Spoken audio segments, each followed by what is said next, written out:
കേന്ദ്രത്തിൽ അല്ലെങ്കിൽ നമ്മളെ ഭാരതം എടുത്ത് നോക്കുകയാണെങ്കിൽ ഭയങ്കര സ്ട്രോങ് ഇൻഫ്ലുവൻസ് ഉള്ള ഇപ്പോൾ കഴിഞ്ഞ 10 വർഷമായിട്ട് ഭരിച്ചുകൊണ്ടിരിക്കുന്ന ഒരു പാർട്ടിയാണ് BJP.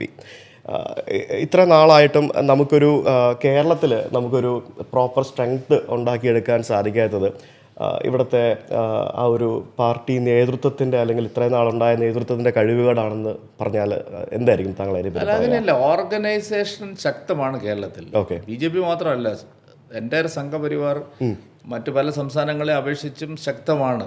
പിന്നെ ബഹുജന അടിത്തറയുടെ ഒരു പ്രശ്നം എന്താ വെച്ച് കഴിഞ്ഞാൽ റിലീജിയസ് ഡെമോഗ്രഫി പ്രധാനപ്പെട്ടതാണ്. റിലീജിയസ് ഡെമോഗ്രഫി, അതായത് ഇവിടെ ഏതാണ്ട് ഒരു 50% മതന്യൂനപക്ഷങ്ങൾക്കിടയിൽ BJPക്കെതിരായിട്ടുള്ള ശക്തമായിട്ടുള്ള പ്രചാരവേല നടക്കുന്നു.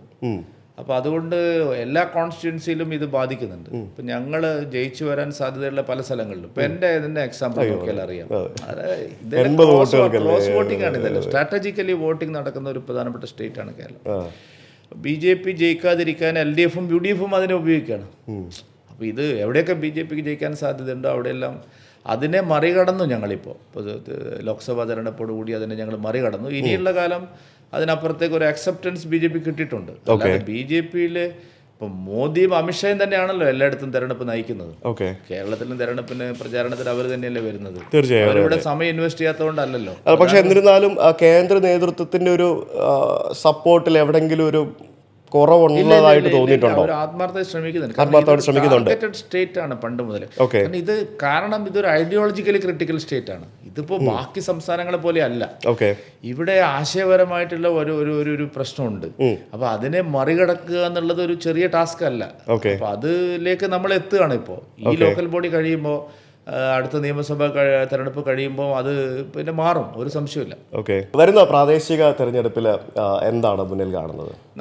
നല്ല റിസൾട്ട് ഉണ്ടാവും ഇത്തവണ. കാരണം വെച്ചാൽ കഴിഞ്ഞ തവണ തന്നെ ഞങ്ങൾ ഞാൻ പറഞ്ഞല്ലോ, കഴിഞ്ഞ തവണ ഞങ്ങൾക്ക് 1640 സീറ്റുകൾ ഞങ്ങൾ ജയിച്ചിട്ടുണ്ട്, ലോക്കൽ ബോഡി എല്ലാം ടോട്ടൽ നോക്കിയാൽ.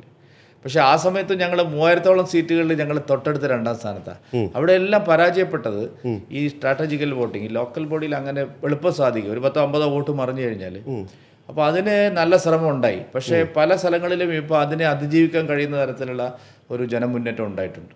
അപ്പോൾ അതുകൊണ്ട് കഴിഞ്ഞ ലോക്സഭാ തെരഞ്ഞെടുപ്പിന് ശേഷം വലിയ മാറ്റമാണ് കേരളത്തിലുണ്ടായിരിക്കുന്നത്. അപ്പോൾ അതിൻ്റെ സ്വാഭാവികമായിട്ടുള്ള പ്രതിഫലനമുണ്ട്.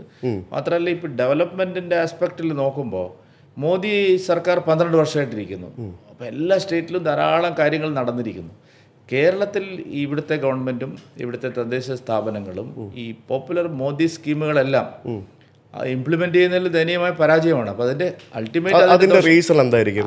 അവർക്ക് ചെയ്യാൻ താല്പര്യമില്ലാത്തതുകൊണ്ടാണ്. 2 കാരണങ്ങളുണ്ടാവും. ഒന്ന്, സർക്കാർ നേരിട്ട് നടത്തുന്ന പ്രോജക്റ്റുകളുണ്ട്. ഇപ്പം മോദി സർക്കാർ ഡയറക്റ്റായിട്ട് ജനങ്ങൾക്ക് നൽകുന്ന പദ്ധതികളെല്ലാം കേരളത്തിൽ വിജയമാണ്. ഉദാഹരണത്തിന് അന്നയോജന, പാവപ്പെട്ടവർക്കെല്ലാം ഭക്ഷ്യധാന്യങ്ങൾ കൊടുക്കുന്നു. അതിന് യാതൊരു ലീക്കേജ് ഇല്ല, കറപ്ഷൻ ഇല്ല, കൃത്യമായി സമയബന്ധിതമായിട്ട് ആൾക്കാർ കിട്ടുന്നു. കിസാൻ സമ്മാൻ നിധി, ഞാൻ എക്സാമ്പിൾ പറഞ്ഞു. കിസാൻ സമ്മാൻ നിധിക്ക് ഒരു തടസ്സവും ഇല്ല. അത് എത്ര ബെനിഫിഷ്യറീസ് ഉണ്ട് അത്രയും ആൾക്കാർക്ക് ഒരൊറ്റ ബട്ടണിൽ സാധനം നേരിട്ട് ബാങ്ക് അക്കൗണ്ടിൽ എത്തുകയാണ്. ഇപ്പോൾ പ്രധാനമന്ത്രി സഡക് യോജന, അത് സെൻട്രൽ ഗവൺമെൻറ് നേരിട്ട് നടത്തുന്ന. അപ്പോൾ അത് 2600 കിലോമീറ്റർ റോഡ് ഇപ്പോൾ ഇവിടെ പണിത് കഴിഞ്ഞു. ഇനി സെൻട്രലും സ്റ്റേറ്റും ചേർന്ന് നടപ്പാക്കുന്ന പ്രോജക്റ്റുകളുണ്ട്. അത് മുഴുവൻ ഇവിടെ പരാജയം. ഇപ്പോൾ ഉദാഹരണത്തിന് ജൽജീവൻ മിഷൻ എന്ന് പറഞ്ഞാൽ അടിസ്ഥാനപരമായിട്ട് ഏറ്റവും വലിയൊരു കുടിവെള്ളത്തിൻ്റെ പ്രശ്നം എന്ന് പറഞ്ഞാൽ അതാണ് ഏറ്റവും പ്രധാനപ്പെട്ട ഒരു വിഷയം. നമ്മൾ അത് പരിഹരിക്കാൻ 7600 കോടി രൂപ സെൻട്രൽ ഗവൺമെൻറ് നൽകി. 50-50 ആണ്. 50% ഇവർ മാറ്റി വെക്കണം. ഇവരെ കയ്യിൽ കാശില്ല. അപ്പോൾ എന്തായി?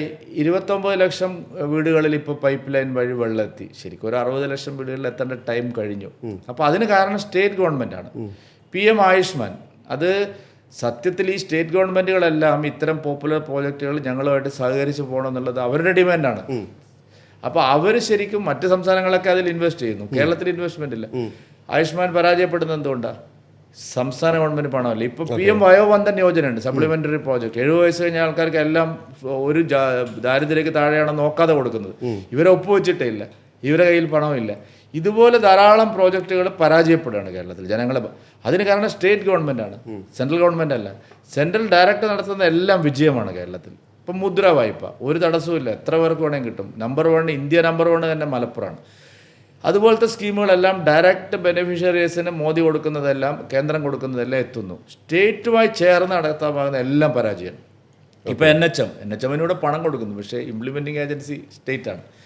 ഇപ്പോൾ നമ്മൾ പ്രാഥമിക ആരോഗ്യ കേന്ദ്രം മുതൽ മെഡിക്കൽ കോളേജ് വരെ ചെന്ന് നോക്കിയാൽ അവിടെ മരുന്നിനുള്ള പൈസ, സർജിക്കൽ ഉപകരണങ്ങൾ, ലബോറട്ടറി ടെസ്റ്റുകൾ, ഡോക്ടർമാരുടെ ശമ്പളം, ഹെൽത്ത് വർക്കേഴ്സിൻ്റെ സാലറി എല്ലാം NHMൻ്റെ പണമാണ്.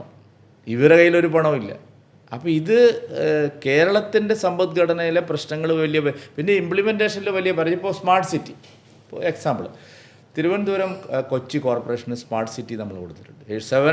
700 കോടി രൂപയാണ് 2 കോർപ്പറേഷൻ. ഈ സ്മാർട്ട് സിറ്റി ഇംപ്ലിമെൻറ്റ് ചെയ്യുന്നത് ഇവിടെയല്ലേ? വലിയ വീഴ്ചയാണ് ഉണ്ടായിരിക്കുന്നത്. തിരുവനന്തപുരത്തും വലിയ വീഴ്ചയാണ്, അതുപോലെ തന്നെ കൊച്ചിയിലും വലിയ വീഴ്ച. ഇപ്പോൾ അമൃത് നഗരം, ഏതാണ്ട് എല്ലാ മുനിസിപ്പാലിറ്റിക്കും അമൃത് നഗരം കിട്ടി. അമൃത് നഗരത്തിന് കാശ് വരുന്നു, പക്ഷേ ഇവിടെ ഇംപ്ലിമെൻറ്റ് ചെയ്യുന്നതിൽ ദയനീയമായ പരാജയമാണ്. പ്രസാദം പദ്ധതി, ഇപ്പോൾ ഗുരുവായൂരടക്കം പല നഗരങ്ങളിലും പ്രസാദം പദ്ധതിയുണ്ട്. 200 കോടി അവർക്ക് കിട്ടി, പക്ഷെ ഒന്നും നടക്കുന്നില്ല. ശബരിമലയ്ക്ക് 120 കോടി കൊടുത്തു ഇംപ്ലിമെൻറ്റേഷൻ.